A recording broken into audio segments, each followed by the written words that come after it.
वापस स्वागत है हमारे चैनल पे। आज हम करेंगे थोड़ी गंभीर फूड साइंस। आपको लगता है आपको खाना बनाने के बारे में सब पता है ना? आपको लगता है आप किचन के बड़े खिलाड़ी हो? सुनो ध्यान से, क्योंकि ये कोई एमेटर कुकिंग शो नहीं है। आपको जानकर हैरानी होगी कि कुछ फूड कॉम्बिनेशंस आपकी सेहत के लिए हानिकारक हो सकते हैं। हाँ, कुछ चीजें जो आप खाते हो और सोचते हो कि वो ठीक हैं, असल में वो आपके लिए मुसीबत का कारण बन सकती है।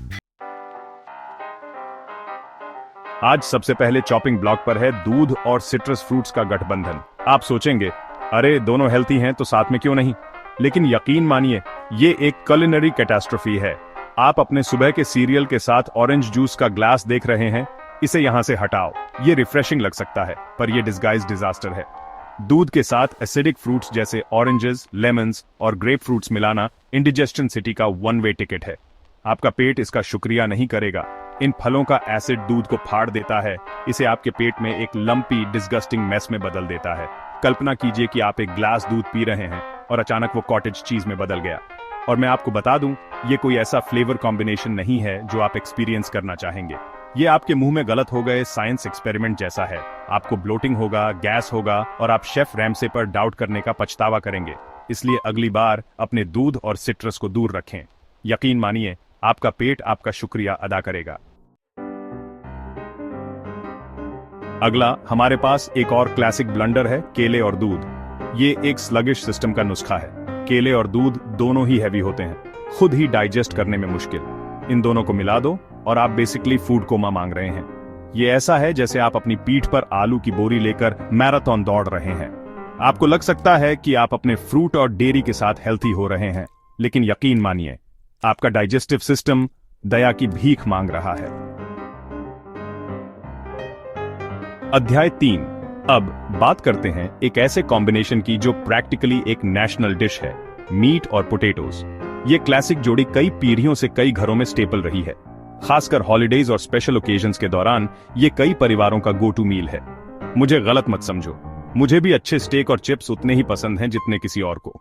एक जूसी स्टेक को काटने और उसे क्रिस्पी गोल्डन पोटैटोज के साथ पेयर करने में कुछ अलग ही सेटिस्फैक्शन है, लेकिन उन्हें एक साथ सर्व करना एक कुलिनरी क्राइम है। आलू प्योर स्टार्च हैं, और जब आप उन्हें प्रोटीन पैक्ड मीट के साथ खाते हैं तो ये आपके डाइजेस्टिव सिस्टम के लिए एक हैवी लोड क्रिएट करता है। आपके शरीर को स्टार्चेस और प्रोटीन्स को एक साथ ब्रेक डाउन करने के लिए ओवर टाइम काम करना पड़ता है। इससे डाइजेस्टिव डिस्कम्फर्ट और इनएफिशिएंसी हो सकती है। आपका शरीर इसे ठीक से डाइजेस्ट करने के लिए संघर्ष करता है।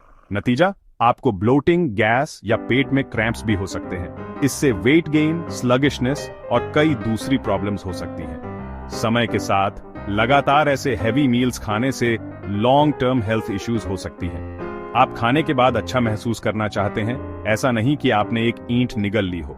लाइटर और बैलेंस्ड मील्स चूज करना बहुत फर्क डाल सकता है। इसलिए अगली बार जब आप डिनर प्लान करें तो उस मीट और पोटैटोज कॉम्बो के बारे में 2 बार सोचें। आपका शरीर आपका शुक्रिया अदा करेगा। अध्याय 4। अब ये अगला वाला तो कॉमन सेंस की बात है, लेकिन लगता है तुम लोगों में से कुछ ने अपना दिमाग घर पर ही छोड़ दिया है। अल्कोहल और एनर्जी ड्रिंक्स को मिक्स करना अपनी हेल्थ के साथ रशियन रूलेट खेलने जैसा है। एनर्जी ड्रिंक अल्कोहल के डिप्रेसेंट इफेक्ट्स को मास्क कर देता है, जिससे आप जरूरत से ज्यादा पी लेते हैं। इससे डिहाइड्रेशन, अल्कोहल पॉइजनिंग और कुछ ऐसे खराब डिसीजंस हो सकते हैं जिनका आपको सुबह पछतावा होगा। अपने पिंड्स के बीच में पानी पियो, बेवकूफ। अध्याय 5 और अंत में बात करते हैं फ्रूट की। फल बहुत अच्छे होते हैं, विटामिन्स और एंटीऑक्सीडेंट्स से भरपूर। लेकिन दोस्तों, टाइमिंग ही सब कुछ है। अपने मेन मील के साथ फ्रूट खाना आपके पेट में फर्मेंटेशन का नुस्खा है। फ्रूट शुगर्स दूसरे खाने के साथ मिलकर गैस और ब्लोटिंग का एक बबलिंग कॉल्ड्रन बनाते हैं। इसकी बजाय अपने फ्रूट को मील्स के बीच स्नैक के रूप में एंजॉय करें या अपने मेन कोर्स के कम से कम 30 मिनट बाद खाएं। आपका पेट आपका शुक्रिया अदा करेगा। उतरो। तो लीजिए दोस्तों, आज हमने कुछ जरूरी टिप्स कवर की है। हेल्थी लाइफस्टाइल के लिए अवॉइड करने वाले 5 फूड कॉम्बिनेशंस। ये कॉम्बिनेशंस हार्मलेस लग सकते हैं, लेकिन आपकी हेल्थ पर इनका जबरदस्त इंपैक्ट हो सकता है। अब मैं ये नहीं कह रहा कि आप इन फूड्स को फिर कभी एंजॉय नहीं कर सकते। सब बैलेंस और मॉडरेशन के बारे में है। अपने मील्स का आनंद लें, लेकिन इस बात का ध्यान रखें कि आप क्या खा रहे हैं। बस इस बात का ध्यान रखें कि आप अपने शरीर में क्या डाल रहे हैं और इसका आप पर क्या असर हो सकता है। लेबल्स पढ़ना और इन्फॉर्म्ड चॉइसेस करना हेल्थी लाइफस्टाइल मेंटेन करने में बहुत मददगार साबित हो सकता है। अगर आपको ये वीडियो हेल्पफुल लगा तो लाइक, शेयर और सब्सक्राइब करना ना भूलें और फूड टिप्स एंड ट्रिक्स के लिए बने रहें। आपका सपोर्ट हमें आपके लिए और वैल्यूएबल कंटेंट लाने में मदद करता है। और याद रखें, खाना बनाना कॉम्प्लिकेटेड नहीं होना चाहिए, लेकिन इसे जरूर डिलीशियस होना चाहिए। फ्लेवर्स के साथ एक्सपेरिमेंट करें, नई रेसिपीज ट्राई करें और कुकिंग को एक एंजॉयबल एक्सपीरियंस बनाएं। अब मेरी किचन से बाहर निकलो। अगली बार तक हैप्पी कुकिंग और हेल्थी रहें।